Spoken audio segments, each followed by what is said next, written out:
So you've been here 10 minutes already with the exploded doctor.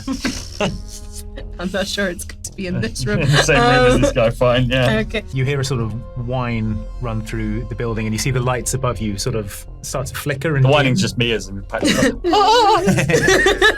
high-pitched whining is coming from Silas. The electric lights, however, do dim quickly and quietly. You sort of push open the swinging door. Edie dashes into the room, and then just before these people round the corner, Silas, she sort of grabs you and pulls you into the room. Yeah, so Silas, as you go through the door, it does unfortunately clip against the brim of your hat, and it knocks it down over your eyes, and you can't see anything. But luckily, Edie is also there. Who turned out the lights? That's when you hear the screaming. The man on the right is suddenly being racked with this, what looks like unbearable pain.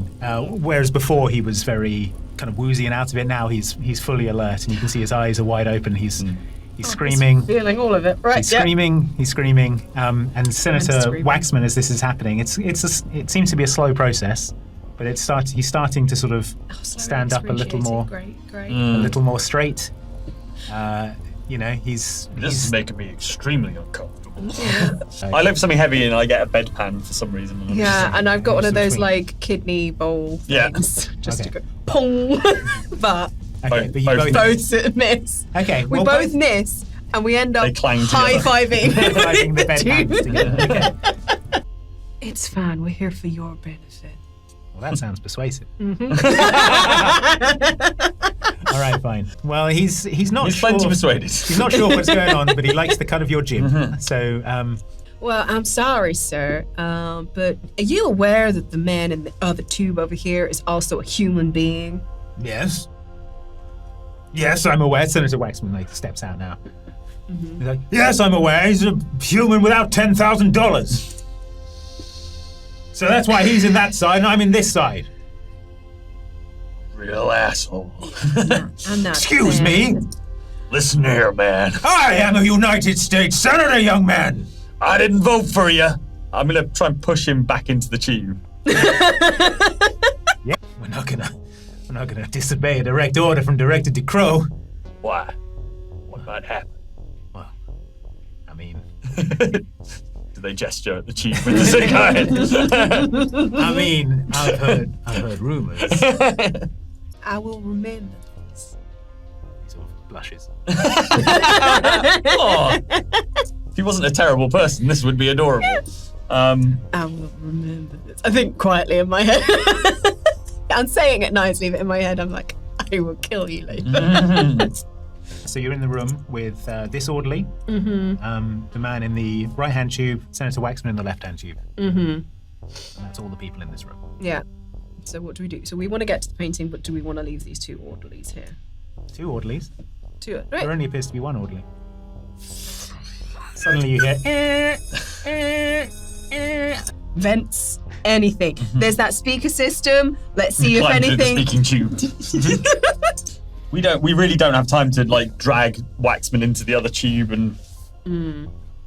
Or do we? I don't know.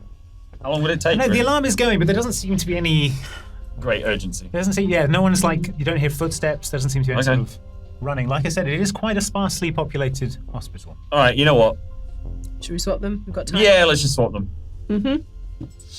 I'm not going to touch the ill guy because, he may be severely infectious. But I'm going to open the tube and get in there, gesture, and then drag Waxman out. Cool. Put him in the right hand side. Yeah. Do a quick switcheroo. Okay. Waxman goes the other direction. He's unconscious, so he's not screaming, but it's like watching a melting candle. It's not great. Oh. I feel bad. Not that bad. I don't.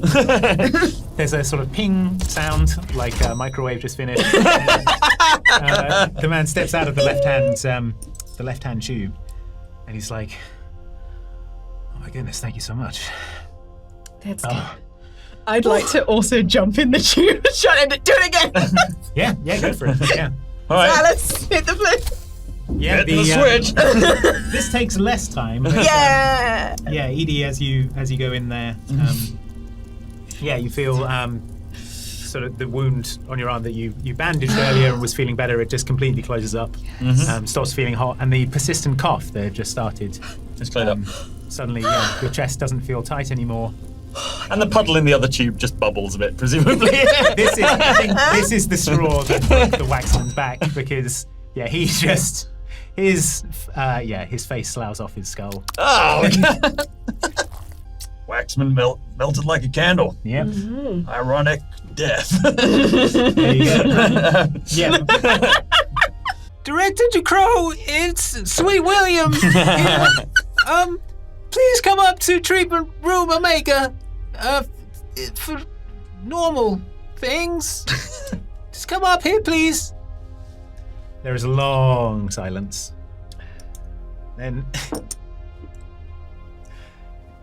you hear a voice come over. It says, "Do you really think that during a security lockdown I would leave my office and come up to the treatment room where the security lockdown was triggered from? Do you think I am stupid?" The voice says. Bing bong. Guess it was a rhetorical question. Cool. So you give it a tug.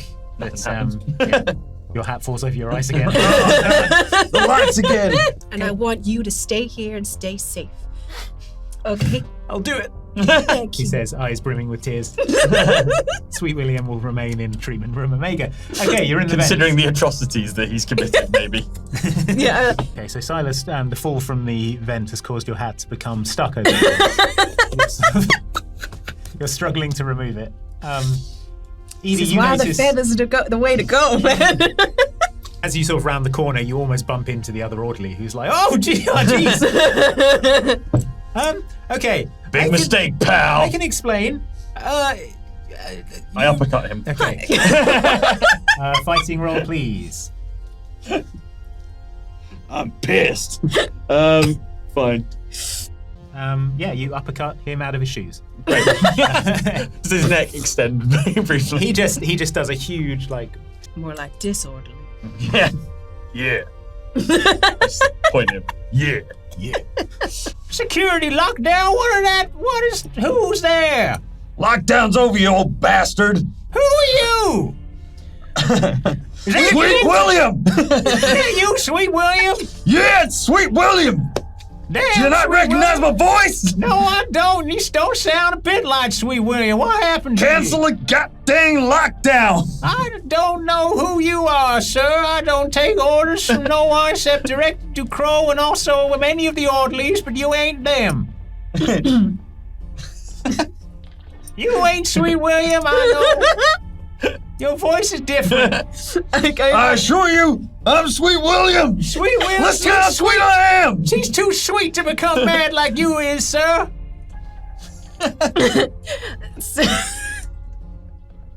He's seen some things, sir. I'm changed. I'm changed. I saw a guy melt. All right, well, if you're Sweet William, then tell me what is Sweet William's favorite lunch?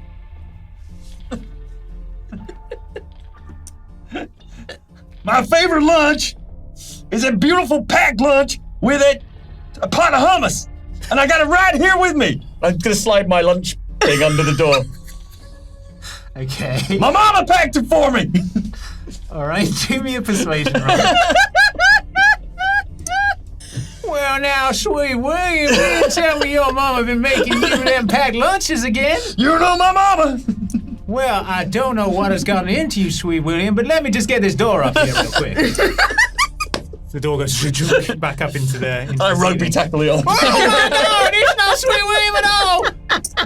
Bad things. Oh, yeah, that was the senator. Senator Waxman? Yeah, he was awful. I thought he Just- was a good pillar of the community, they told me. Oh, he was a pillar of salt. He's just awful. So, He's awful. oh no. The worst human, and he was so rude to the staff, and he tried to assault one of the staff. So, See, he's a Who pillar would of do salt. that? And Where is he now, this Senator Waxman? I'll give him a piece of my mind. he's on the other side, honey. The other side of the door? I'll give him one of these. If no, you'll have to wait until your time till you can give him one of those. Are we And taking even a number? He's dead, honey. Oh my. Wow. Who'd have thought it? A bad politician.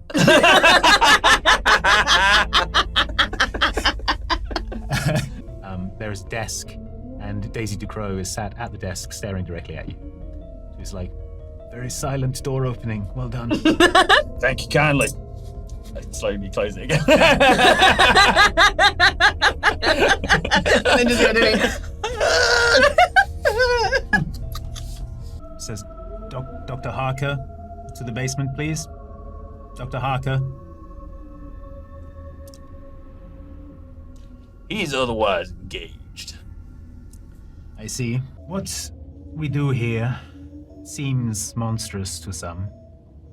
Me and her. And most And also this people- guy. Oh, did you bring Robert with you? Yeah. Well, Robert is... maybe he's just in the doorway a bit like... He's like, I don't know if I want any part of this. People without vision, yes. They see it. Hey, my hat fell over my eyes like 3 times. That's it.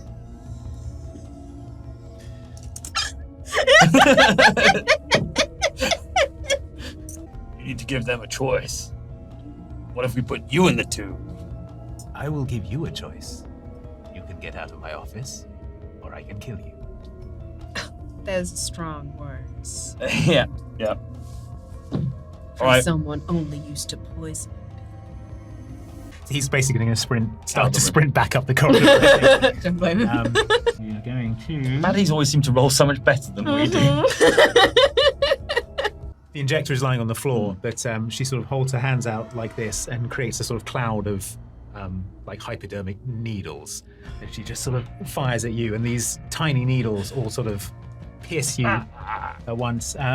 Like the wound seems to close up around the bullet. She sort of snarls at Robert, but she is shaken. 23. Okay. So yeah, you fire off your shots. They all slam into Daisy. She sort of gets knocked back against her desk and then just goes, and you see the wounds in her close back up again. Got it. And she's like, seems fine. No. What can we do about this? I don't know what damage would be on a pencil. But yeah, let's just say that this succeeds. Okay, so you jam a pencil into her chest. Yes. She just goes, vampire, you idiot. Breaks it off. What are you? Yeah, so as you rushed her, so the pencil went in, but you did you sort of managed to. It pulled her hood slightly, and again she's just like knocks it back into place, and she sort of pushes you off. It's like, oh, the vampire, you idiot.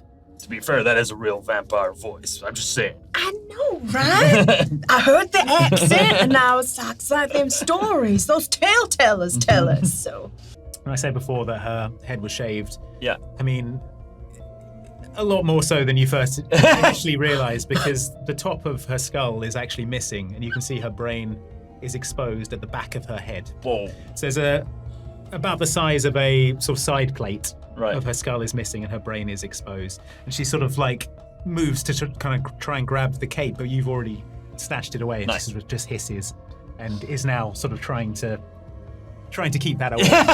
Trying to point her From you. brain Yeah. away from us. Yeah, basically. Yeah, why not? That's fun. that's always words you want to hear from your GM. Why not? That'd be fun. Yeah. Anyway, it's been nice. Very nice to meet you. Alice. I really enjoyed your company. Yeah, it was a good time. Daisy pulls a piece of her brain out of her head, jams it into Robert's mouth. He immediately starts convulsing and frothing at the mouth. Robert has just consumed lethal poison.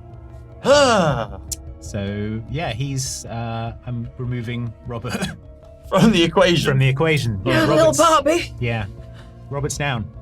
Robert is Okay. incapacitated. Yeah, I'm hoping this will like stop her from casting spells and also jamming any bits of her poisonous brain into people's mouths. Yeah, you think it would. I'd wouldn't like you? to see less of that, I'll be honest. That one you're just like, woo! Yeah, I'm like firing this one into the sky. Awesome. I'd like to close Bobby's eyes, Oh, like dramatically, like they do in films. respectfully. While she's respectfully And then- doing that, I'm like working the I ring was off the about finger. to go. Off the... Yeah. So yeah, that's you drag Robert along the corridor. Yeah. The I open the receptionist. picture frame. I'm like, you all leave right now. Well, it's just the receptionist who's holding a mug of sweet tea.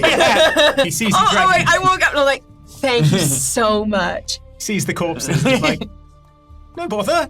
And You then, might want to leave town. yes, yeah, the thought occurred. Bolts out the front door. Daisy starts to sort of kick and shudder. so and good. she's back to life. She comes out with 2 guns. No, she doesn't. No. Can we do that? Robert goes, Yeah! oh my god. I'm getting the F out of this.